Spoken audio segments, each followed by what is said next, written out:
ऊर्जा एवं शक्ति, नया टॉपिक है भैया। तो कार जिसे अंग्रेजी में क्या बोलते हैं, वर्क, क्या कहते हैं, वर्क। ध्यान सुन लेना, काम कितना, काम काम होता क्या है हमारी भाषा में, तो अपन खा रहे हैं, पी रहे हैं, सो रहे हैं, है ना, खेल रहे हैं, तो वो भी काम ही होगा। ठीक। अब बैठे बैठे तुम कछु कट्टी मट्टी पटा रहे हो, है ना, कछु सी रहे हो, या कछु बना रहे हो, स्वेटर बना रहे हो, तो काम ही कर रहे हो। लेकिन फिजिक्स की भाषा में जो काम नहीं हुए, साइंस की भाषा में काम क्या होता है कि अगर मैंने किसी में बल लगाया और उसमें क्या हो जाए, विस्थापन। विस्थापन जानते हो, वस्तु जहां से मैंने तुम धक्का दो वो तू ते सरक जाए, तो मैंने जितो धक्का दो वो मेरा बल है, वो का है बल। ठीक है। और तू जितो सरक गो वो का है विस्थापन। तो बल गुणा विस्थापन ही क्या होता है, कार्य होता है। बल का विस्थापन के साथ क्या कर दो, गुणा कर दो, तो वो क्या होता है, कार्य होता है। बात समझ में आ रही है। जैसे मैंने कहा साहब ये कोई वस्तु है, ये कोई वस्तु, ये कोई वस्तु है भैया, ये वस्तु है, और ये वस्तु पर मैंने कोई बल लगाया, मैंने कोई फोर्स लगाया है, तो वस्तु इतनी खिसक गई है। क्या लगाया इस पे, एक हमने फोर्स लगाया, और ये क्या हो गया, विस्थापन। क्या हो गया, विस्थापन हो गया। तो मैं क्या करूंगा, इस फोर्स का F इंटू एस, यही क्या हो जाएगा, W। W माने वर्क, F माने फोर्स बल, और S माने विस्थापन।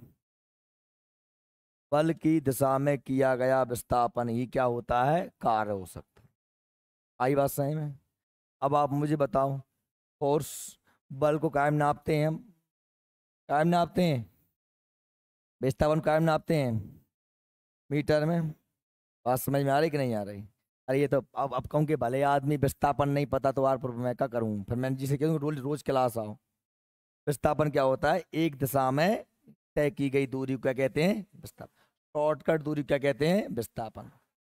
यहाँ से धक्का दिया तो खिसक के वहां पहुंच गया, तो वास्तव में दूरी भी है वो, लेकिन दूरी कौन सी, एक दिशा में है दूरी। विस्थापन सदिश राशि है, वो दूरी कहीं से भी जाओ, अदिश राशि। तो बल द्वारा किया गया विस्थापन, तो क्या हो जाएगा, इसका मात्रा क्या हो जाएगा, न्यूटन। क्या हो जाएगा, न्यूटन मीटर। तो जहाँ तुम्हें एक और चीज समझना पड़ेगी, ये तो बल का इसका वर्क कार्य का सामान्य सूत्र है। तो इसका एक एडवांस सूत्र बताओ जिसमें कहते हैं कॉस थीटा। क्या कहते हैं, कॉस थीटा। देखो भाई, मैं अगर धक्का लंबवत लगा रहा था तो वस्तु सीधी खिसक रही थी, क्लियर। यदि मैंने इस वस्तु को जो है ऐसा ना उठा करके, ऐसा ना खींच करके, इसमें हमने यहाँ पर धागा बांध के ऊपर की ओर खींचा, नहीं खींचे, गड़गड़िया खींच रहे हो, कुछ खींच रहे हैं, तो बल में कैसे लगा रहा हूँ, बल में सीधे नहीं लगा रहा हूँ। वस्तु को ऐसा धक्का दोगे तो ज्यादा ज्यादा काम हो जाएगा, है ना। लेकिन अगर ऐसा उठाओगे तो कार्य, पास में ताकत ज्यादा लगेगी, उसी ताकत में बस वस्तु खिसकेगी कम। क्योंकि कहाँ खिसका रहा हूँ मैं, ऊपर की ओर खिसका रहा हूँ। तो एक क्या बनेगा, एक कोण बनेगा। क्या बनेगा, कोण। बात सही में आ रही है। तो वो कोण का मान कायम रखा जाएगा कॉस थीटा में, कॉस थीटा में कायम रखा जाएगा, कॉस थीटा में। आ रही मेरी बात सही में। अब भाई कॉस थीटा का मान जितना रखा जाएगा, जितना ज़्यादा होगा, वही वस्तु में का कार्य उतना ही कम होगा। जैसे मैं कहूँ, अब कॉस थीटा का मान हमने कहा साहब -1 भी हो सकता है और +1 भी हो सकता है, और -+1 के बीच में कहीं पर क्या हो सकता है, 0 भी हो सकता है। जैसे अभी आपको कॉस थीटा का मान आपको थोड़ा पता होना चाहिए क्या होते हैं कॉस कॉस के मान। जैसे मैं कहूँ कि कॉस 90 डिग्री, कॉस 90 डिग्री क्या होता है, 0। और 90 डिग्री मतलब क्या हो जाएगा, आप सोच लो। 90 डिग्री मतलब क्या हो जाएगा साहब, मैं वस्तु को ऊपर उठा रहा हूँ, ये बन गया, ये कौन कौन सा बन गया। तो वस्तु के यदि मैं ऊपर उठा रहा हूँ मतलब ये क्या है, 90 डिग्री कोण, तो कॉस 90। और कॉस 90 मतलब क्या, cos 90 मतलब क्या, जीरो। cos 90 क्या है, जीरो। बात समझ में आ रही बात मेरी? मतलब विस्थापन क्या हो गया है, शून्य हो गया है। विस्थापन कितना हो गया, शून्य हो गया, क्योंकि वस्तु खिसकी नहीं है, बस वस्तु को उठाया गया है, कोई कार्य नहीं। जब वस्तु खिसकेगी तो ही तो कार्य होगा। बात सही हमारी, वस्तु सरकना चाहिए, विस्थापन होना चाहिए, तभी तो कार्य होगा। वस्तु तुमने उठा ली वहीं के वहीं, तो कोई कार्य नहीं हुआ, कोई कार्य नहीं हुआ। यानी इसका मान कितना हो गया, विस्थापन का मान कितना हो गया, शून्य। और विस्थापन का मान, जब कितना ही बल तो लगा लो तुम, कितने न्यूटन, जीरो गुणा करो तो क्या हो जाएगा, जीरो। तो कार्य भी कितना होगा, जीरो। जब जीरो गुणा जीरो में करोगे तो जीरो ही होगा। मतलब समझ में आ रही है, कार्य कुछ भी नहीं होगा। कब, जब कॉस 90 डिग्री होता है, कितना होता है, 90। अगर मैंने कहा कि साहब देखो विस्थापन तो आप जानते हो, मैंने ये कहा -1 +1, ये क्यों कहा मैंने, क्योंकि विस्थापन तो आप जानते हैं, विस्थापन धनात्मक भी होता है, विस्थापन ऋणात्मक भी होता है, और विस्थापन शून्य भी होता है। कैसे, कि मैंने बस जैसे मैंने कहा, देखो कैसे हो सकता है ये, आप इसको समझना। जैसे मैंने कहा कि साहब कोई वस्तु है,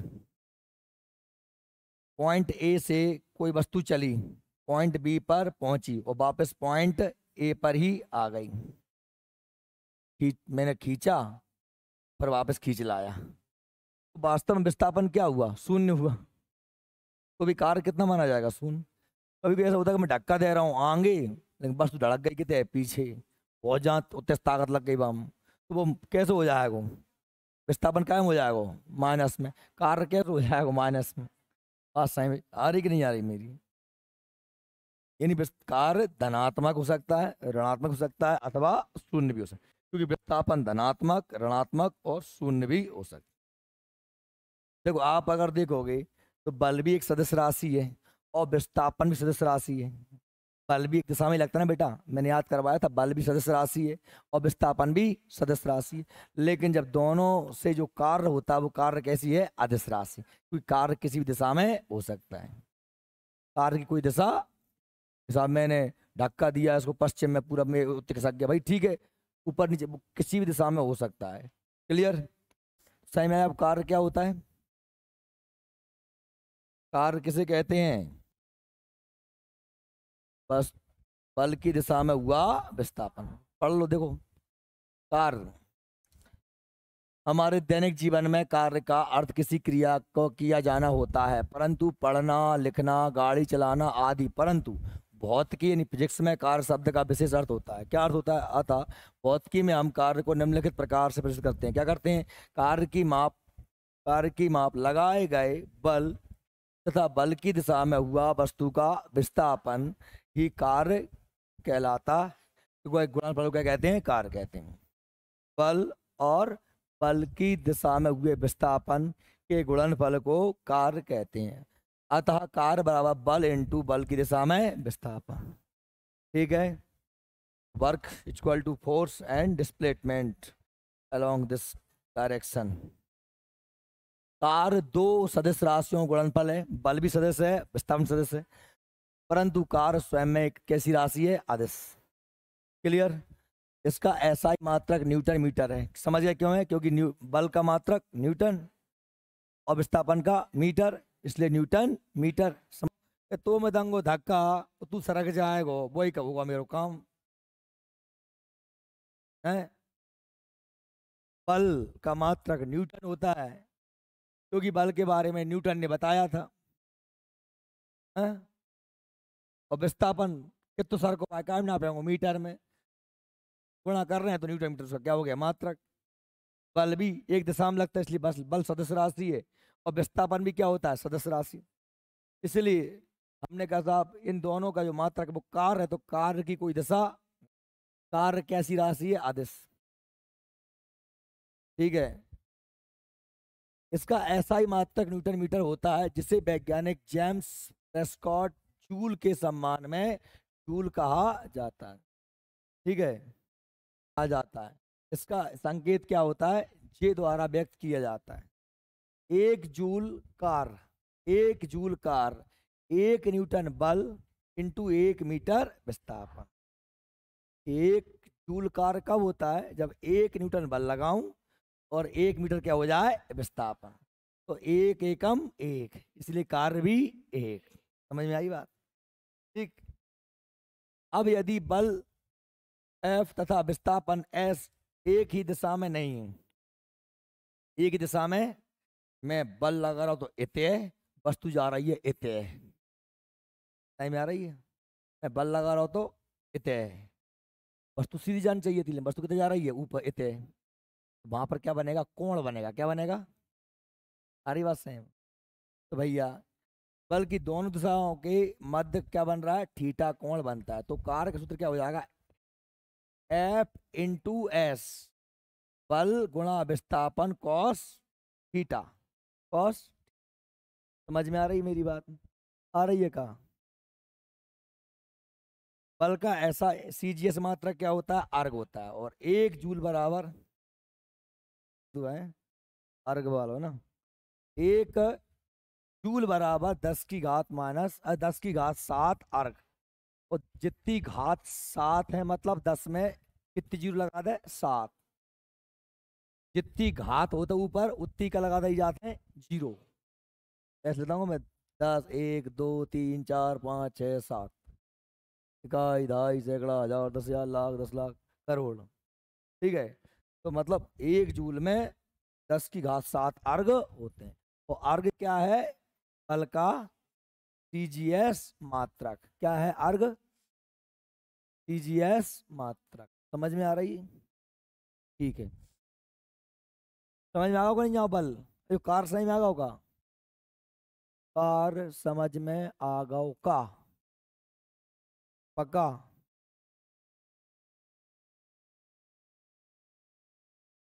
इस प्रकार कार का मान महत्तम तभी होगा, सबसे ज्यादा काम कब होएगा, जब बल और विस्थापन की दिशा एक ही हो। मैं इते सरका रहा हूँ उते ये वो सरक है। अब मैं सरका रहा हूँ तो इते और सरक जाए इते, तो काम कम होएगा। या ऊपर सरक जाए, और सबसे कम कब होएगा, जब 90 डिग्री। यदि मैंने एक वस्तु को उठाकर अपने सिर पे रख लिया तो बताओ मैंने कोई काम किया क्या? नहीं किया कोई काम। अगर मैंने इसको उठा के वहां फेंक दिया तो काम हुआ। बात समझ में आ रही है का? इस प्रकार कार का मान महत्तम तभी होगा, महत्तम का मतलब क्या होता है, अधिकतम। बल और बल की दिशा में विस्थापन के मध्य 0 डिग्री का कोण बनता। कितने कोण बनता हो? 0 डिग्री। क्योंकि cos 0 डिग्री का मान कितना होता है, 1 होता है। और cos 0 का मान 1, cos 90 का मान 0, है ना? cos के मान आपने ये एडवांस मैथ पढ़ा होगा ना, लाल बटे कक्का, आपको सूत्र याद करवाया होगा। साइन कॉस थीटा के मान आपको याद करवाए होंगे, हैं?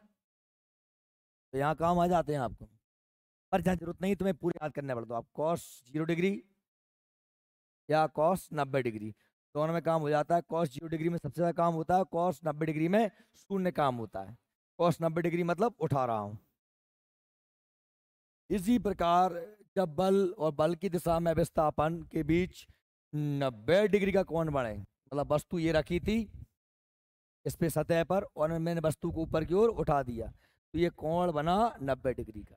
ये काम कितना हो जाएगा, कार का मान शून्य होता है, क्योंकि cos 90 का मान क्या होता है, शून्य होता है।